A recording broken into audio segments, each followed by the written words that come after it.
வணக்கம். ஜவை இஜட் from Javadupatti Puthur. Power writer அப்படிங்கிற அந்த யூடியூப் சேனல் மூலமாக உங்களை மீண்டும் சந்திப்பு ரொம்ப மற்ற மகிழ்ச்சி. அத்தோடு எங்கள் சேனலை சப்ஸ்கிரைப் பண்ணுங்கள், பெல் பட்டன் அழுத்த மறந்துடாதீங்க. அத்தோட எல்லாத்துக்கும் ஷேர் பண்ணுங்கள். அதாவது உருவ கேலி அப்படிங்கிறது எல்லா ஃபீல்டுலேயுமே உண்டு. ஒரு சாதாரணமாக ஒரு வேலைக்காரி வேலை, ஒரு பாத்திரம் தேய்க்கிற வேலைக்கு ஒரு வேலையாளாக போனால் கூட சம்பளம் கொடுக்கக்கூடிய முதலாளி ஒரு மாதிரியாக தான் பார்ப்பான். அடுத்தவன்கிட்ட சொல்லுவான், கருப்பாக ஒரு பொண்ணு வந்துட்டு போனா 1000 ரூபா கேட்குறாப்பா, சிகப்பா ஒருத்தி வந்துட்டு போனா, குட்டையாக ஒருத்தி வந்துட்டு போனா என்ன. அப்புறம் ஆன்டிகேப்டா கூட வேறு விதமாக சொல்லக்கூடிய ஒரு சில நபரும் இருக்கிறாங்க, வந்துட்டு போனாங்க அப்படிங்கிற மாதிரி. இதெல்லாம் காதுபட உரியவர்கள் கேட்டால் அது மனசுக்குள்ள ஒரு கட்டாயமாக ஒரு வடு ஏற்படும். அதில் மாற்று கருத்தே கிடையாது. ஏதோ சொன்னாங்க போனாங்க அப்படின்னு விட்டோம்னு வச்சுக்கலாம்.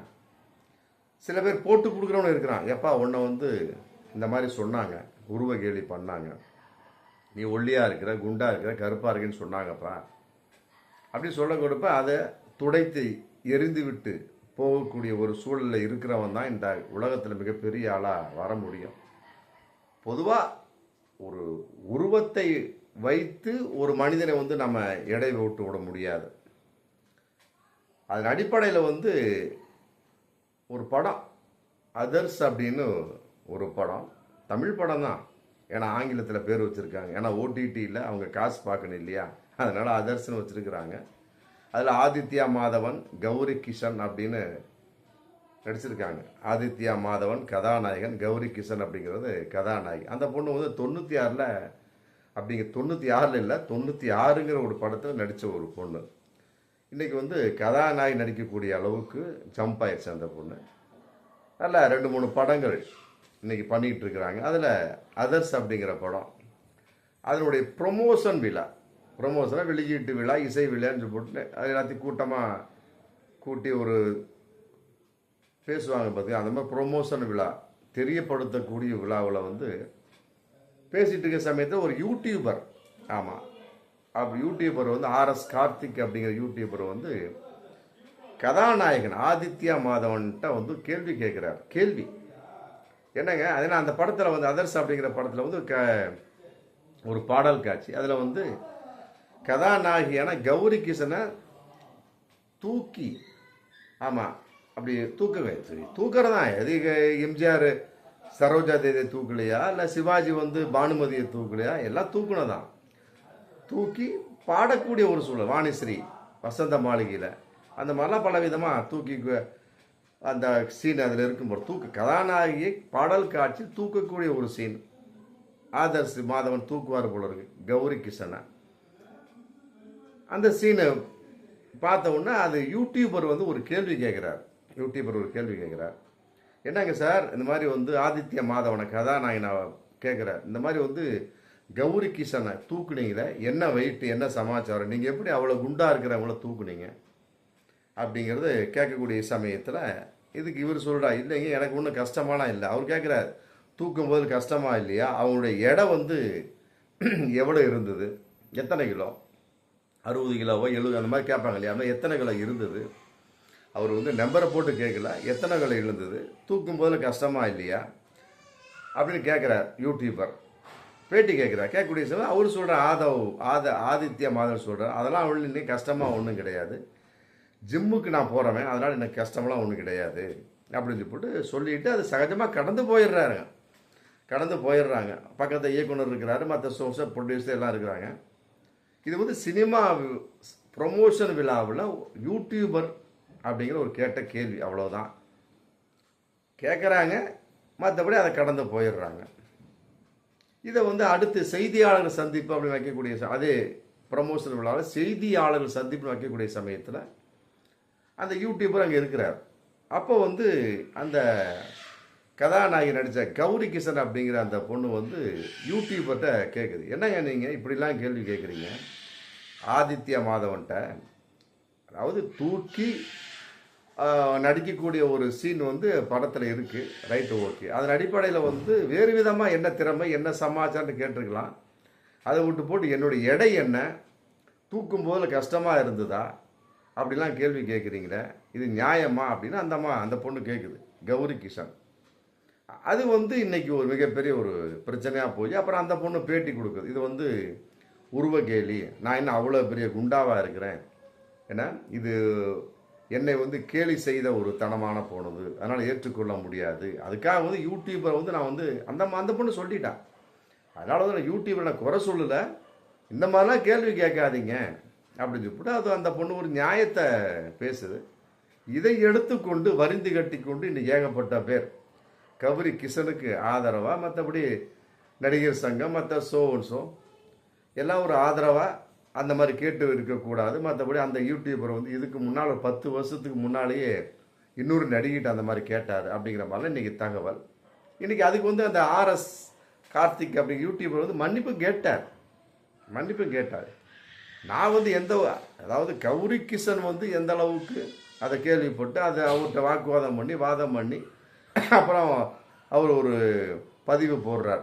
நான் வந்து வேணும்னு பேச கிடையாதுங்க, இந்த மாதிரிலாம் பண்ணாதீங்க அப்படின்னு உங்களுக்கு அப்படி சொல்கிறேங்கிற மாதிரி அந்த பொண்ணு சொல்லிச்சு.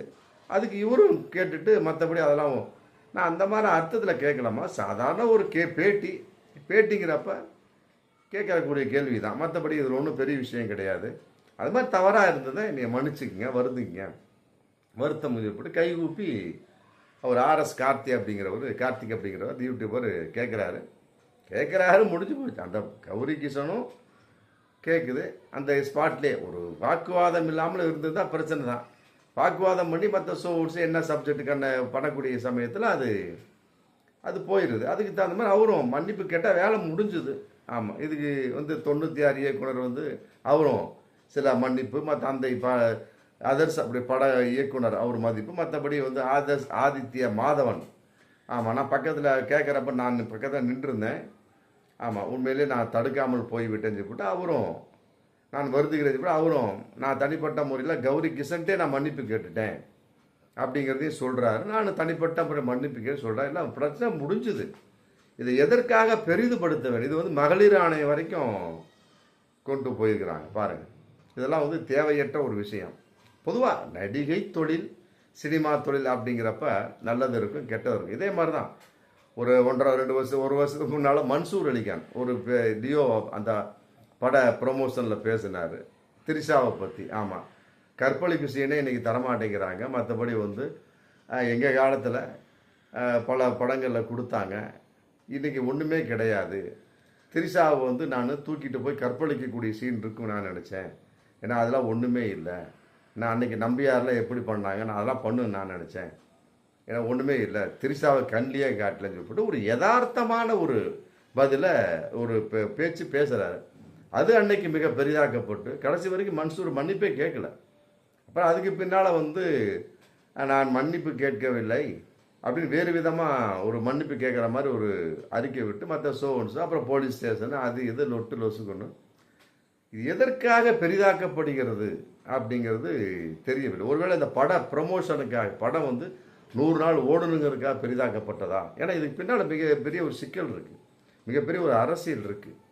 இப்போ கமல் கூட தக் லைஃப் இதுங்கிறப்ப எல்லாரும் எனக்கு ஐ லவ் யூ சொன்னாங்க, திரிஷா ஐ லவ் யூ சொல்லவே இல்லை அப்படின்னாரு. அப்போ இது மட்டும் ஒரு செக்ஸான விஷயம் இல்லையா? இது மட்டும் ஒரு உருவ கேலி இல்லையா? உருவ கேலிங்கிறத வராவிட்டாலும் செக்ஸான விஷயம் இல்லையா? செக்ஸா அப்போ அப்படிக்கா பேசக்கூடாது? ஐ லவ் யூ அப்படிங்கிறப்ப அப்புறம் அடுத்த வார்த்தை வேற மாதிரி வரும்ல. இன்னைக்கு கமல் வந்து ஐ லவ் யூ சொல்லவில்லைன்னு சொல்கிறாரு. இன்னொருத்தர் அதை பார்த்துக்கிட்டு அடே கமலே ஐ லவ் யூ சொன்னார், அதுக்கு வந்து திரிஷா ஒன்றும் கேள்வி கேட்கல, நம்ம வேறு மாதிரி சொல்லான்னு போட்டு சொல்கிறான்னு வைங்க. ஒன்றும் இல்லை, இந்த சமீபத்தில் இளையராஜாவுக்கு விழா எடுத்தாங்க தமிழக அரசு சார்பாக. இசைஞானி பேசிக்கிட்டே இருக்கிறார். ஆமாம், பேசிக்கிட்டே இருக்கிற சமயத்தில் அவரே தூபம் போடுறாரு. ஆமாம், ராத்திரியில் இவர் ரஜினி ஃபோன் அடித்து வந்து நம்ம என்னுடைய சம்மந்தப்பட்ட பல உண்மைகளை சொல்லி போடுவேன் அப்படின்னு சொல்லிட்டு சொல்கிறாரு. அப்படிங்கிற மாதிரி சொல்லிக்கிட்டு இருக்க சமயம் திடீர்னு ரஜினி உடையாடுறாரு. ரஜினி வந்து உன்னை பற்றி எல்லா ரகசியத்தையும் சொல்லி விட்டுமா, ஜானி படத்தில் நம்ம எல்லாம் உட்காந்து பீரு அடித்தோமே, நான் இன்னைக்கு மகேந்திரன் அடிச்சுட்டு 3 மணி வரைக்கும் அப்படியே தள்ளாடுனீங்க. இன்னும் எத்தனையோ விஷயங்கள் இருக்குது, அதெல்லாம் சொல்லட்டுமா, இன்னொரு நிகழ்ச்சியில் நான் சொல்கிறேன் அப்படின்னு சொல்லி சொல்லிட்டு அது போயிட்டார். அதுவும் அன்னைக்கு பிரச்சனையாக பேசப்பட்டது. என்னடா அது அற்புதமான ஒரு ஒரு முதலமைச்சர் உட்காந்துருக்கிறாரு, பக்கத்தில் ஏகப்பட்ட அமைச்சர்கள் உட்காந்துருக்குறாங்க, கூத்தாடி தான் இவங்க வந்து இந்த மாதிரி பேசுகிறாங்களே.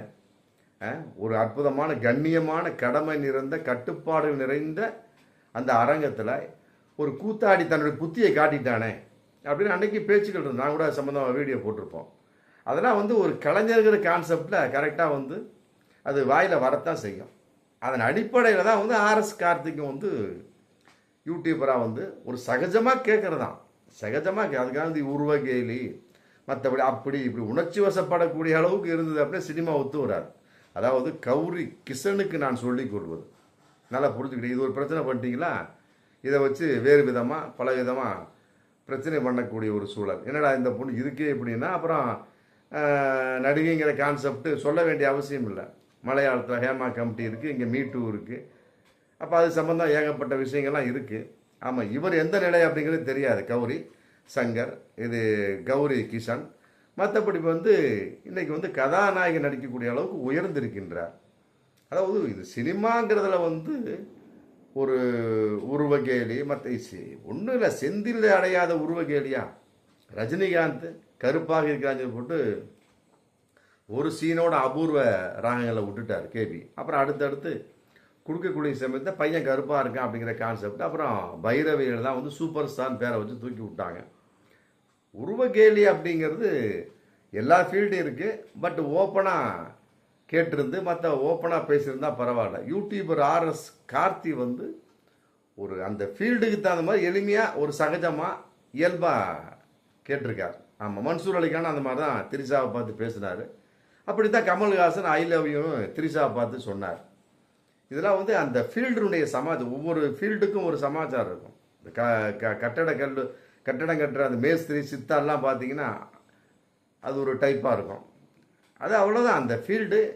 மற்றபடி வந்து அது செயலாக்கத்துக்கு வந்தால் தான் தவறு. அதே போல் வந்து அவர் சாதாரணமாக கேட்ட கேள்வி வந்து இன்றைக்கி மிக பெரிதாக, இது எல்லாம் விட இன்னொரு விஷயம், பாஜக நடிகை கஸ்தூரி அந்த யூடியூபரை பேர் யார் சொல், பேர் யார், அவர் வந்து கார்த்திக்ங்கிற இந்த அம்மா சாரதி அப்படின்னு சொல்லுது.